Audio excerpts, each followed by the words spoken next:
Agent Calilong sasalang sa cross-examination sa mga abogado ni Vice President Sara Duterte. Trial days ng impeachment posibleng mas tumagal pa sa 92 trial days. Arraignment para sa plunder case ni Senator Rodante Marcoleta, dating Congressman Mike Defensor at iba pa sa Biyernes, July 10, kanselado. Posibleng epekto ng Super Typhoon Inday at habagat sa National Capital Region tinatalakay ng MMDRRMC. Armed Forces of the Philippines magtatayo ng Space Center. Military satellites target mailunsad sa 2028.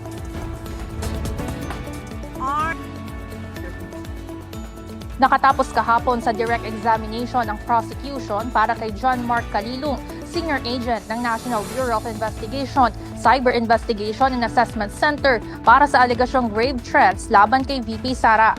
Dito tinanong at pinakumpirma sa testigo ang proseso ng pag-acquire ng video ng Vice Presidente na umano'y naglalaman ng mga banta laban kay Pangulong Ferdinand Marcos Jr., First Lady Liza Araneta Marcos at dating House Speaker Martin Romualdez. Ngayong araw, inaasahan naman na ang mga abogado ni Vice President Sara Duterte ang magtatanong kay Calilong.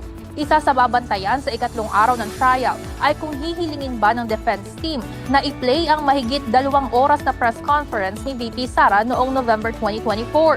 Dito kinuha ni Calilong ang video clip na may laman umanong threat sa matataas na opisyal ng gobyerno.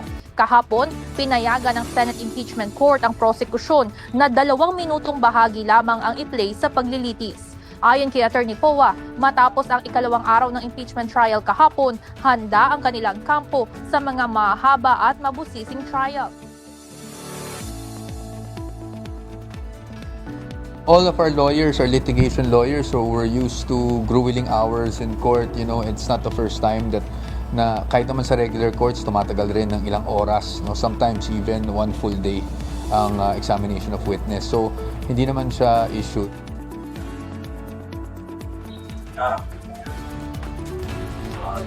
Umabot ng halos 4 na oras ang naging direct examination sa unang testigo na si John Mark Calilong na isang senior agent ng National Bureau of Investigation.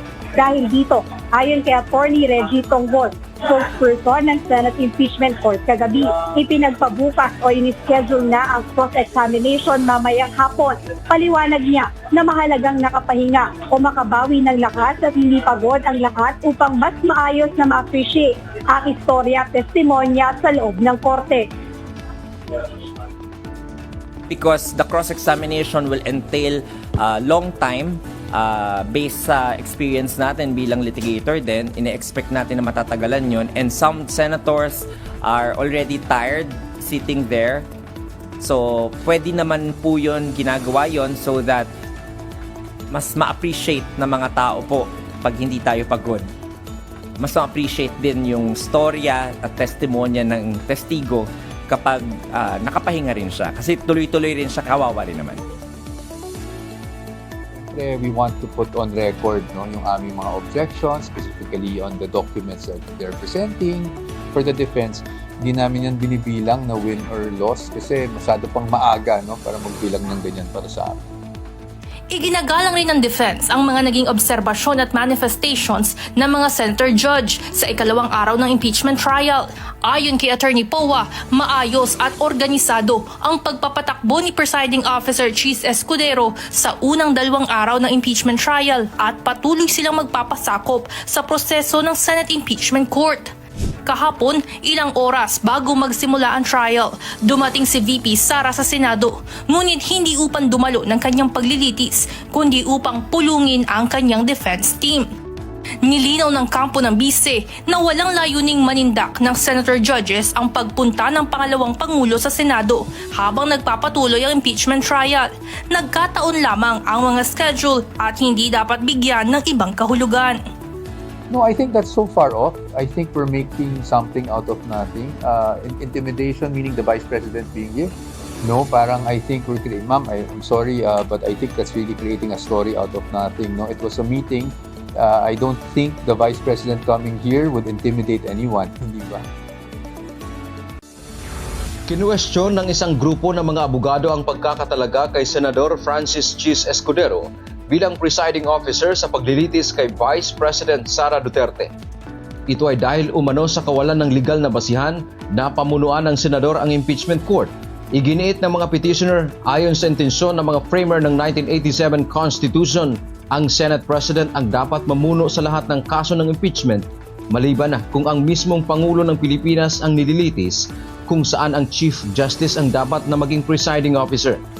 Binigyang diin ng mga petitioner na ang pag-amyenda sa Rule 2 ng Rules of Procedure on Impeachment Trials noong June 3, 2026 na nagpapaintulot sa paghalal ng ibang presiding officer ay depektibo. Walaan niyang quorum nang mangyari ang botohan dahil 12 lamang sa 24 na senador ang naroroon. Anila, ang pagpapatuloy ng paglilitis sa ilalim ng isang pinunong questionable ay mapanganib. Ito ay paglabag sa due process at maaaring magresulta sa pagpapawalang bisa sa buong trial. Hiling ng petitioner sa Korte Suprema na pansamantalang itigil ng impeachment court ang pagtanggap ng mga ebidensya, maging ang mismong impeachment trial hanggat wala pang desisyon ang korte sa usaping ito. Tuloy ang impeachment trial laban kay Vice President Sara Duterte. Ito ang kinumpirma ng Senate Impeachment Court kasunod ng inihain na urgent motion sa Korte Suprema na humihiling na ipatigil ang nasabing paglilitis. Paliwanag ni Impeachment Court spokesperson Attorney Reggie Tonghol, hindi otomatikong hihinto ang paglilitis dahil sa inihaing urgent motion with manifestation sa Supreme Court ng kampo nila Attorney Israelito Torion. Aniya, dadaan pa rin ito sa formal na botohan ng Senator Judges kung susundin o rerespetuhin ang anumang kautusan na manggagaling sa kataas-taasang hukuman. I think pagbobotohan po yun ng impeachment court as a collegial body. Yung kung katulad po ng last year, no, pinagbotohan po nila yung mga insidente na may concern po sa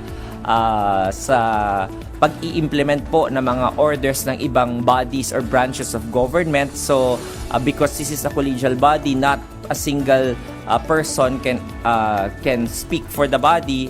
So, mas mabuti pong pagbobotohan kung susundan ng Kongreso o ng Senado yung mga ganong order from another co-equal branch of government. Nagsampa ng reklamong grave oral defamation si Senator Erwin Tulfo sa Office of the City Prosecutor sa Mandaluyong City kaninang umaga. Laban ito kina Attorney Levito Baligod, dating Congressman Mike Defensor at ilang miyembro ng tinaguriang ex-bodyguards. Kaugnay ito ng naging press conference ng mga nabanggit na personalidad sa Mandaluyong City noong nakaraang buwan kung saan nagpahayag ang mga ito ng umano'y paninira sa mambabatas. Dahil sa mga nakabinbing motion ng mga akusado, hindi matutuloy ang nakatakdang arraignment o pagbasa ng sakdal kina Senator Rodante Marcoleta, Mike Defensor, Aristotle Diray at Joseph Espirito na orihinal na nakaschedule noong ngayong darating na Biyernes, July 10. Ayon sa Clerk of Court ng Sandigan Bayan, 3rd Division, nakansila ang pagbasa ng sakdal dahil sa mga nakabinbing motion na kailangan pagresolbahin ng korte. Ang mga akusado maliban kay Viray ay may motion to quash o ipawalang bisa ang kaso kahit wala pang paglilitis. Samantala si Viray ay may motion para makapagpiyansa.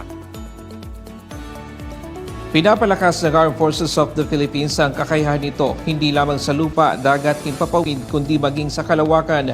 Plano ng AFP na magtatag ng isang space center na magsisilbing unang hakbang tungo sa mas malawak na Space Command o Space Force.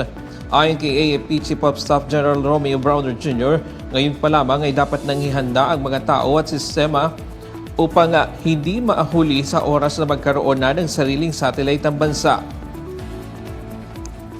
We are now planning to create our space center, which will eventually evolve into a space force or a space command. So sa latest satellite imagery animated ngayong umaga, mapapansin po natin offshore pa rin or malayo pa rin sa kalupaan ng ating bansa ang bagyong si Super Typhoon Inday. Pero mapapansin natin na patuloy itong kumikilos. Yung mga outer cloud bands nito, bagamat manipis dito sa portion, ay nahagip na ilang bahagi ng ating bansa. At kanina alas 10 ng umaga, ang Super Typhoon na si Inday ay tinatayang nasa layang 1,270 kilometers ang layo east of Northern Luzon. Taglay nito ang lakas ng hangin na umabot hanggang 195 kilometers per hour. Malapit sa gitna at ang pagbugso, abot hanggang 240 kilometers per hour. Kumikilos naman sa direksyong west-northwest sa bilis na 20 kilometers per hour.